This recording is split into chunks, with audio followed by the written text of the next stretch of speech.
So in the heart of New York City, there's a little spot called Gnocchi on 9th. They specialize in freshly crafted gnocchi served in Chinese takeout boxes. It's a quirky twist that New Yorkers and tourists alike have fallen in love with, but you don't have to travel to the Big Apple to get a true taste. Recipe creator, good friend of our show, Amy Richardson, will help us pull it off at home, fresh from the Big Apple. You tried this? We did. It was so much fun. She'd been thinking about it. Like, we gave it to her right before her birthday, and she was pregnant. So this is your daughter. This is my daughter, Madeline, and she just was like, I want to go to that place. I want to go to the place. The first thing she said when we got to New York is, we need to go to Gnocchi on night. It's a thing. If you've been online, if you're a social media lover, you've seen probably people post about this and add it to their favorite New York foodies list. Did it live up? Oh, yes. It's absolutely delicious. And I thought this is the most fun idea for a family party or a game night, or maybe if you're just going to soccer or dance on the go.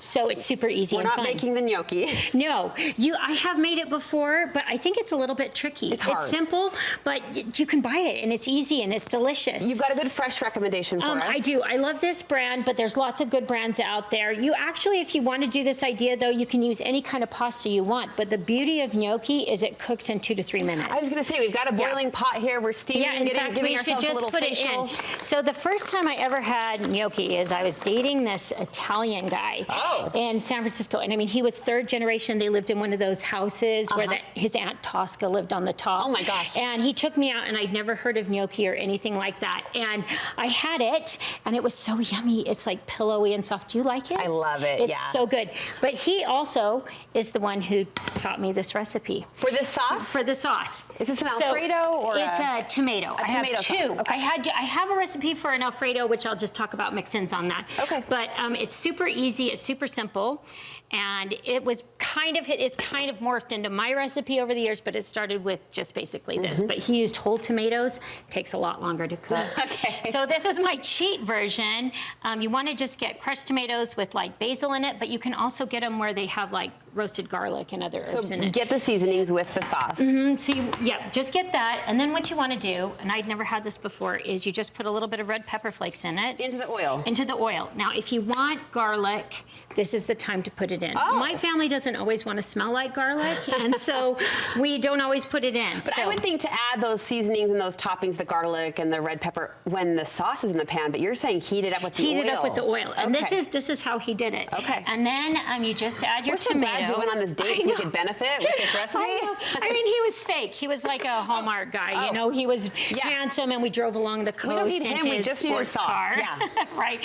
So that's basically how it starts. Then all you're going to add to it is you can either add fresh basil, but this is something you can just keep in your fridge all the time. And like I said, this doesn't really have a true recipe. He just kind of did it like this. Put in some basil. You feel it in your heart and you put it in the pot. That's right. And I just usually do a little bit of balsamic reduction. Okay. And your salt and pepper.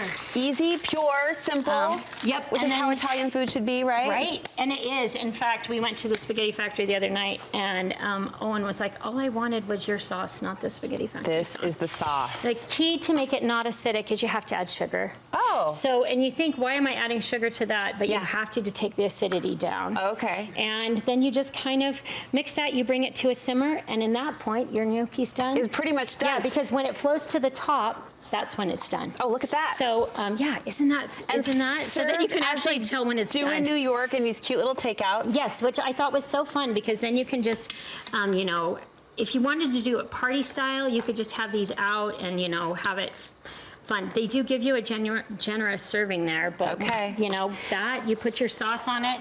And I'm gonna have a recipe for you for a cream sauce that's super simple. But to the cream sauce, you can add any of these ingredients. So if you want to do a party, pumpkin, sage, you could do Parmesan, you can stir in a pesto. Yum. You could have it so that, your guests could mix the cream sauce with the red to make a rosa. Pink sauce? Yep.